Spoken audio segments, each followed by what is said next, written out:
Hello and welcome to the Newscentre. I'm Shereen Bhan. Leaders across the globe grapple with the rising threat of climate change. Amidst growing concerns, the Rockefeller Foundation has committed over $1 billion as part of a 5-year strategy to advance global climate solutions. The foundation also wants to achieve a science-based net zero standard for its operations globally. And the investment comes at a time when UK Prime Minister Rishi Sunak has just announced a shift in the country's climate policies. The government has decided to delay the deadline for selling new petrol and diesel cars as well as phasing out gas boilers. The ban will be moved from 2030 to 2035. Justifying the move, Sunak said that people and households need more time to transition away from existing gas boilers. Well, joining us now to talk about the climate reality and Rockefeller's contribution to the cause is Rajiv Shah, the president of the Rockefeller Foundation. Rajiv, always a pleasure. Many thanks for joining us here on CNBC-TV18. Before I talk to you about that $1 billion commitment that Rockefeller is making, let's understand and acknowledge the realities that we live with. Governments are facing fiscal constraints today, and that's only gotten worse. We are living in an era of high interest rates, and that isn't going to change anytime soon. We just talked about what Rishi Sunak has decided to do in the UK. How concerned are you about the fact that there seems to be a push back as opposed to a move forward on issues related to climate change? Well, Shereen, it's excellent to be with you. And I will say part of why the Rockefeller Foundation is committing a one-time historic commitment of $1 billion to fighting climate change around the world is because, precisely as you note, we think too many leaders are stepping back. If you look around the world, 40 to 50 countries are facing an immediate debt crisis where 60, 70% of their public budgets, especially in nations in Africa, are going to pay off interest rates, as you just pointed out.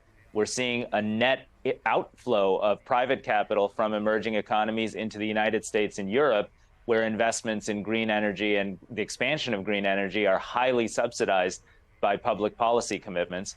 And at the same time, we just concluded here in the United States the hottest summer on record and if this trend continues, and the United Nations, which is gathered here in New York, is saying it will continue, that we will be at almost 3 degrees centigrade warming. At that level, 30% reduction in crop yields, 1 billion additional people go hungry, all the conflict and the violence and the lack of support for farmers and agricultural communities would be devastating around the planet. So we've decided to make this commitment to turn that around. Well, Rajiv, let's talk a little bit more about this commitment that you've made. It is $1 billion. This is your first 5-year strategy that you've put together at the foundation. Explain to me how you intend to prioritize the spends, geographically as well as on specific areas that you intend to champion. Well, there are really 3 core components of our strategy. The first is making investments and being a platform that brings the world together to fight climate change together. If you look at the friction between, the G20 statement that just came out with the focus on green development versus G7 statements that have come out over the past year with the focus on immediate emissions reductions and a transition from coal, we think there's too big a rift across many nations to have a real global effort. So the first effort is we're bringing leaders together. We did that in Paris. We're going to do that in New Delhi. We've supported the G20 to make sure that there's a common vision of how climate technologies can be used to lift everybody up in a true green development strategy for the future.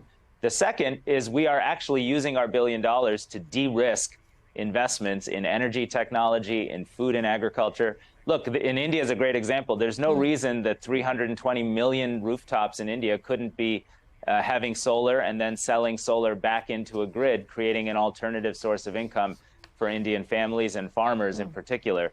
Those kinds of innovations are the kinds of innovations we will help invent and de-risk with our commercial partners that are already serving millions of people around the world.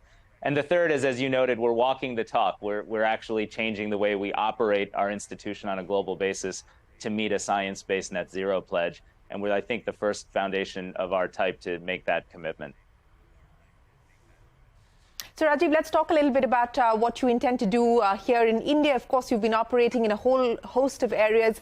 You just talked about solar rooftop as well. What is the current status of the various projects that you're involved with here in India, of this $1 billion commitment that you're making today? What can we expect from an India point of view?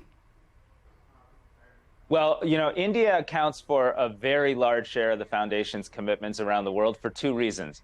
One is there's still 400 or 500 million people in India that need to grow dramatically their energy consumption.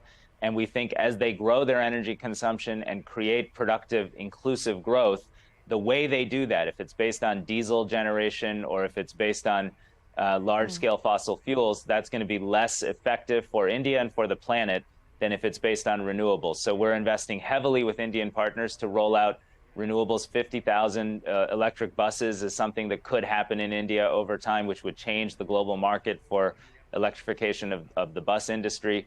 We think India should be a major global manufacturing center for battery energy storage.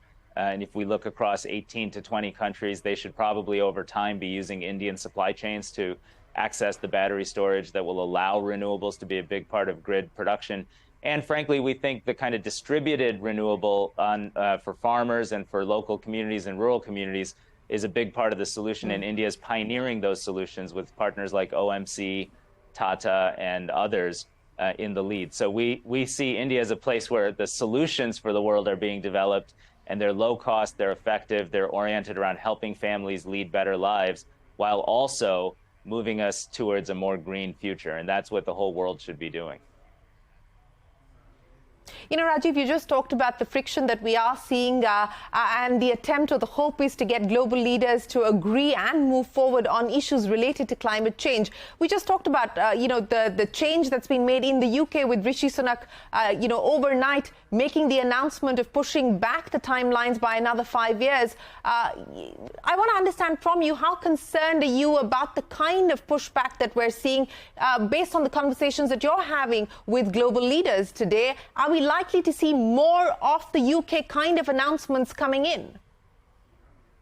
Well, you know, I'm actually quite concerned. I think you're seeing a politics in the United States and parts of Europe and even in China and other large economies that account for a very large share of global emissions that are still actively debating whether climate change is real and that are still actively pushing back on the very critical and necessary investments required to cut emissions in the large emitting economies. And as long as that takes place, it's very hard to build the kind of global consensus to do this climate change project and fight together. So yes, we're concerned. And that's why we're stepping in right now with a unique $1 billion pledge and commitment. It's why we've opened our offices here in New York during this General Assembly week and are bringing more than 30 events and heads of state and big company leaders together to say we have to do better together if we're going to succeed.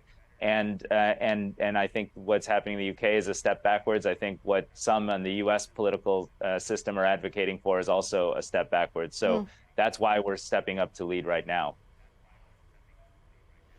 You know, Rajiv, before I let you go, a very quick update on where things currently stand as far as your commitment to divest from existing fossil fuel, you know, interests are concerned. If you can give us a status check on that front.